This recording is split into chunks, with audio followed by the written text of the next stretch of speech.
안녕하세요. 김호준입니다. 청와대 내부는 더 심각합니다. 다음입니다.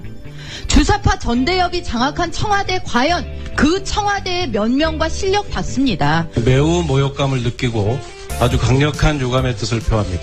그게 질입니까? 의원님, 그게 질입니까? 그럼 국민의 대표답지 않게 질의하니까 그렇죠. 어제 국감장에서 있었던 자유한국당 전희경 의원과 임종석 청와대 비서실장 간의 공방입니다. 한마디로 청와대가 친북 좌파라는 거죠. 색깔론. 그런데 청와대가 운동권만으로 채워졌다는 것도 사실이 아닙니다만, 설사 운동권이 청와대에 대거 입성했다 한들 그게 왜 안 되는 거죠? 학창시절 군사정권을 상대로 저항한 경력이 왜 문제가 되는 겁니까? 언론을 강제로 통폐합하고 박정순 씨를 공원에서 죽이고 광주에서는 군인들이 자국민에게 기관총을 쏴대던 시절입니다. 당신은 그렇게 국민들을 죽어갈 때 어디서 무엇을 했냐고 따진다면 모르겠는데, 그 시절 그런 군사정권에 왜 대들었냐고 따지는 건 무슨 경우인가요? 학생운동 영역을 훈장처럼 휘두르는 것도 안 될 일이지만 그 경력이 무슨 엄청난 죄라도 되는 것처럼 문제 삼는 것은 납득할 수가 없습니다. 그럼 전희경 의원이 그 시절로 돌아가면 어떻게 했을 겁니까? 군사정권을 열렬히 옹호라도 했을 겁니까? 그럼 나라면 그랬다고 말을 하시던지요. 김어준 생각이었습니다. 검색어가 올랐길래 제가 아침에 커피 오프닝을 하나 써봤는데, 전희경 의원은 자유경제원 사무총장 출신이죠. 네, 그렇죠. 전경련이 운영 자금을 사실상 댔던 매우 엄청나게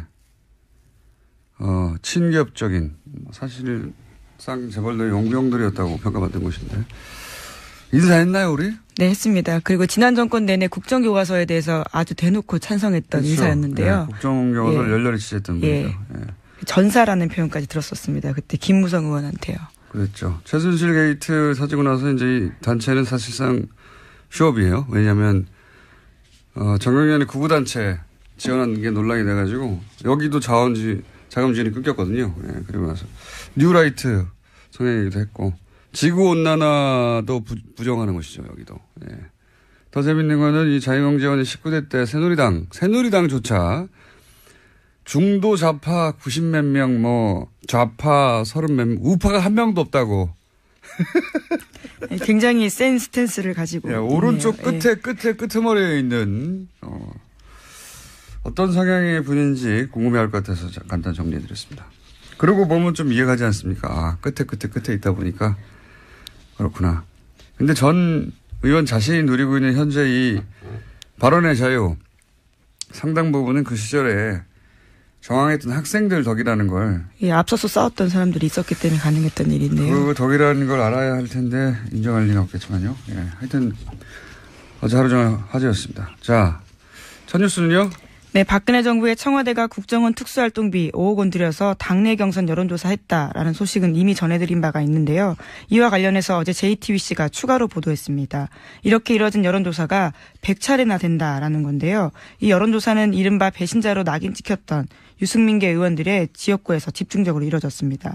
그러니까 청와대가 직접 이 지역에서 소위 진박 후보를 내서 경선을 통과할 수 있을지 없을지를 파악했다라는 겁니다.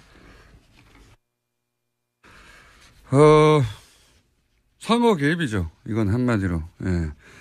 이게 이제 선거 개입이라 하더라도, 예를 들어 보수 진영을 위한 거였다라고 하면 그나마 좀 명분이 있을 텐데, 이거는 그런 것도 아닌 것이, 대구 경북에서는 어차피 새누리당 다 당선되거든요. 그런데 거기서 100번이나 여론조사를 했다는 것은 자기가 원하는 소위 이제 진박들을 골라서, 사람을 꽂아서 당선시키고 싶은 거잖아요. 네, 자기 말 잘 듣는 사람 넣으려고 했다라는 거죠. 자기 말을 위해 쓴 돈인 겁니다, 이건. 네. 이건 뭐, 보수 진영이나 뭐, 이념이나 혹은 뭐, 새누리당이냐, 이게 아니에요. 그냥, 박근혜 말을 잘 듣냐, 안 듣냐. 자기한테 충성하냐, 아니냐.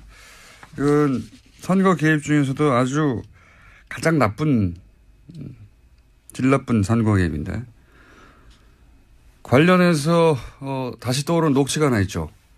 생각나요. 이거 당연히 보장하죠. 정선하라고 해도 우리가 다 만들지. 친박 브랜드. 친박이다. 대통령 사람이다. 아니 형이 일단 전화를 해. 빨리. 형 아니면 형 차단된다니까 내가 별의별 걸 다 가질 때야. 형에 아마도 윤상현 의원의 이 멘트를 텍스트로만 보신 분들이 많을 텐데 요 내용이 딱 들어맞는 내용입니다. 다 두 가지죠. 하나는 진박들을 다 골라내고 그리고 요 여론조사에 대한 존재에 대해서 알고 있다는 것 같고요. 그 다음에 이제 그 지역구를 옮기려고 하는 것에 대해서 이제 저항하는 사람한테 청와대에서 벌컥벌컥 다 가지고 있다. 뒷조사에서 라는 뉘앙스의 윤상현 전 의원의 멘트. 또 연결해서 다시 떠오릅니다.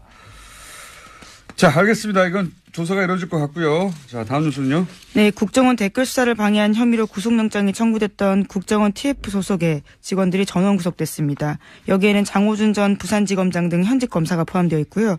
또 서천호 전 국정원 2차장 등 전직 국정원 간부들이 되어 있습니다. 강부영 영장전담 판사 같은 경우에는요. 범죄 혐의가 소명되고 증거인멸의 우려가 있기 때문에 영장을 발부한다라고 밝혔습니다. 이제 영장 기각되는 경우가 별로 없을 것 같아요. 지난번에 추명호 국장을 영장 기각했다가 네, 오히려 더 큰 사건이 터졌죠. 더 큰 사건이 터지고 추명호 국장은 더 많은 혐의를 안고 구속됐죠. 결국 구속됐습니다. 예. 앞으로는 빨리빨리 구속돼 영장이 나오지 않을까. 이번 댓글 사건 같은 경우에도 그때 그 영장 기각으로 인해서 밝혀진 사건이거든요. 그래서 제가 당시 영장 실질심사 판사들에게 대해서 이렇게 여러 가지 비판적인 이야기를 한 것에 대해 사과드렸잖아요. 다시 한번 사과드리고요. 그런 큰 뜻이 있는 줄 제가 모르고 감사드립니다. 다음 뉴스는요. 다만 이와 관련해서 같은 혐의로 구속영장이 청구됐던 변창훈 검사 같은 경우에는 어제 영장실질심사를 1시간 앞두고 투신했습니다. 결국 숨졌는데요. 현장에서는 유서는 발견되지 않았다라고 합니다. 이거 참 일주일 사안간이에요. 일주일 전에 사망한 국정원 소속 정모 변호사. 그분도 그렇고 이분도 그렇고 사실 이렇게 총대를 맬 위치가 아니거든요, 스스로. 분명히 일선이 있는데 두 분 다 유서도 없이 더구나 이 변 검사는 부인과 함께 사무실을 찾았다는 거 아닙니까? 그러다가 갑자기 화장실을 찾아서 저도 사진을 봤는데 굉장히 좁은 창문이던데. 그런 창문이라면 머리부터 들어가야 될 것 같던데요. 이게 이제 처음부터 자살할 의사가 있었으면 미리 유서를 쓰고 준비를 했겠죠. 그리고 부인과 함께 가지도 않았겠죠. 그리고 최소한 화장실의 좁은 창문보다는 더 생각해둔 장소가 따로 있었겠죠. 사실은 그 법무법인 자체를 갈 이유도 없어요. 자살할 생각이었다면. 왜냐하면 변호사를 만났다는 것은 자포자기를 했다는 게 아니라 법적으로 자기를 보호하려고 하는 거란 말이죠. 네, 실질심사 직전까지 상담하고 있던 중이었다고 합니다. 그래서 저는 그 변호사 사무실에서 어떤 대화가 오갔는지가 굉장히 중요하게 파악할 대상이라고 봅니다. 지금 이제 공석권 없음이죠. 한마디로 말해서. 네, 당사자가 숨졌기 때문에요. 그래서 더 이상 어떤 조사도 이루어지기 힘들긴 하나 저는 이 대화가 무엇이 이루어졌는지 확인하는 것이 굉장히 필요하다. 왜냐하면 그 대화가 동기가 됐다고 추정할 수밖에 없는 상황이란 말이죠. 더군다나 그 법무법인은 찾아보니까 정점식 변호사라고. 네, 정관 변호사입니다. 검찰 출신이에요. 올해 6월에 자천된 분이죠. 그래서 사직한 분인데 이분은 공안검사의 수장. 그렇게 표현하는 게 맞을 것 같아요. 공안검사의 수장, 우리나라 검찰의 수장이라고 할 만한 분이거든요. 그러니까 유호성 사건, NLL 사건, 기타 우리가 생각하는 대표적인 공안 사건들 다 이분 손을 거쳤어요. 이분 작품이었는데 무슨 대화가 오갔느냐, 전 반드시 확인할 필요가 있을 것 같습니다. 굉장히 안타까운 일이네요, 이건. 네, 현재 정 변호사의 유족 같은 경우에도요, 장례를 거부하고 있는 상황이라고 합니다. 의심할 수밖에 없죠, 유가족 입장으로서는. 장소도 석연치 않고요. 사진을 봤더니 창문이 활짝 열리는, 이렇게 위아래로 왜 이렇게 제끼는 창문 있잖아요. 다 안 열리는, 반쯤 열리는. 빠져나가기 쉽지 않겠던데. 물론 그렇게 투신하고 싶은 어떤 충동을 느낀 사람에게 좁은 게 문제가 되지는 않겠지만, 굉장히 돌발적인 선택이었던 것 같고, 예. 자살이라 하더라도. 그냥 여기서 접지 말고 들여다볼 대목이 많다고 봅니다. 이 자살 사건은. 그 앞 국정원 직원의 자살 사건도 들여다볼 대목이 저는 있다고 생각하는데, 국정원 사건만, 관련만 되면 이렇게 사망자가 많습니다. 참. 자, 다음 뉴스는요? 네, 관련해서 하나만 더 전해드리면요. 이제 남재준 국정원장이 이와 관련된 문건을 보고받았다라는 이야기도 나와서요. 내일 검찰에 소환되는데 관련된 수사가 여기까지 진행될 것으로 보입니다. 남재준 국정원장은 NLL 대화록부터 시작해서 사실 걸린 게 많습니다. 예. 제가 보기에는 NLL 대화록도 이명박 시절에 청와대가 전해줬다라고 어제 보도가 나왔죠. 예. 예. 국정원 개혁 발전이 발표했습니다. 이건 사실 이명박 청와대가 대선에 직접 개입한 거라서 제목이 클 거라고 봅니다. 예. 그리고 이 유출한 대화록을 토시 하나 틀지 않고 읽었던 김무성 의원도 이제 다시 수사대장이 될 일이고요. 특히 이 대화록을 지난번에 한번 말씀드렸지만 수정했거든요. 예. 수정의 주체도 반드시 단죄 대상이다. 자, 다음 뉴스는요? 네, 5.18과 관련된 소식도 계속 전해드리고 있습니다. 이번에는 옛 광주교도소에서 그동안 신군부가 시민군이 교도소를 습격했다 이렇게 주장해온 장소가 있는데요. 하지만 그것과 관련해서 피조 조사들을 보면 주닥된 내용들이 많다라는 겁니다. 입원 중인 환자가 교도소를 습격했다라는 식의 내용이 있고요. 또 교도소 습격 사건 전담반을 꾸려서 관련 문서를 고친 정황들이 다수 나왔다라고 합니다. 왜 안 그랬겠어요? 네. 아니 구태타를 해서 정권도 뺐는데 이런 거 조작하는 거야 일도 아니었겠죠. 본격적으로 다시 들여다보기 시작했으니까 새로운 사실들이 많이 밝혀질 거라고 봅니다. 물론 엄청나게 많은 자료를 폐기하고 조작했겠지만 그래도 새로 나올 건 나올 거라고 봅니다. 저도. 자, 다음 뉴스는요. 오늘 좀 미니가 있거든요. 좀 빨리 가야 합니다. 예, 다스와 관련된 소식도 하나 더 있습니다. 어제 주진우 기자가 이야기를 하다가 다 못한 내용들인데요. 이번 주 시사인 보도입니다. 미국 수사기관이 이명박 전 대통령 주변의 수상한 자금 흐름을 포착해서 수사에 나섰다라고 하는데요. 이와 관련해서는 홍석현 전 중앙일보 회장의 해외 계좌도 발견됐다고 합니다. 저도 굉장히 예상 밖의 이름인가요? 예상 밖의 이름이죠. 예. 매우 예상 밖의.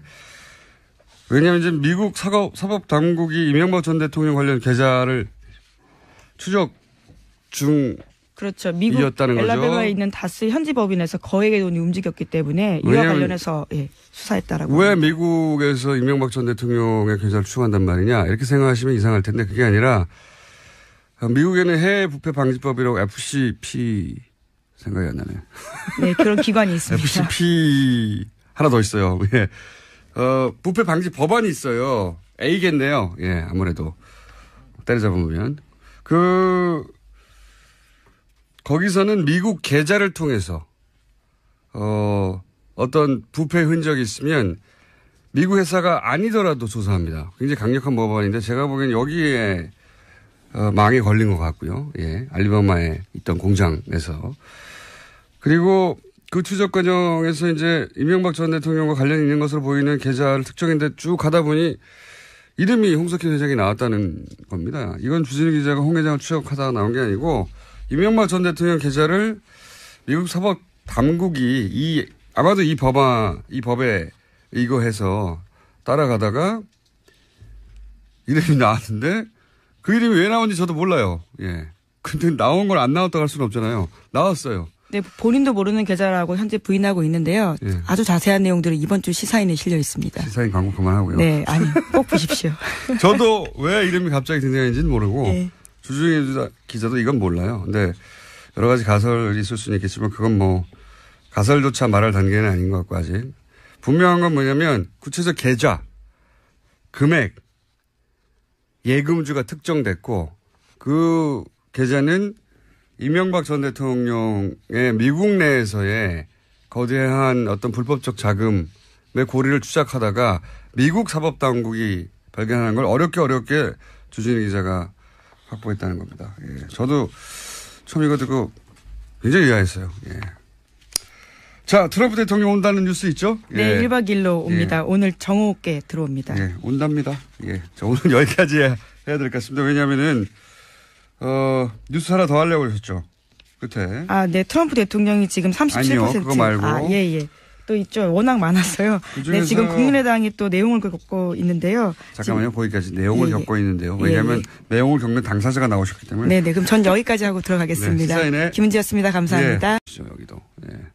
더 재밌는 거는 이 자유경제원의 19대 때 새누리당조차 중도 좌파 90몇 명, 좌파 30몇 명, 우파가 한 명도 없다고.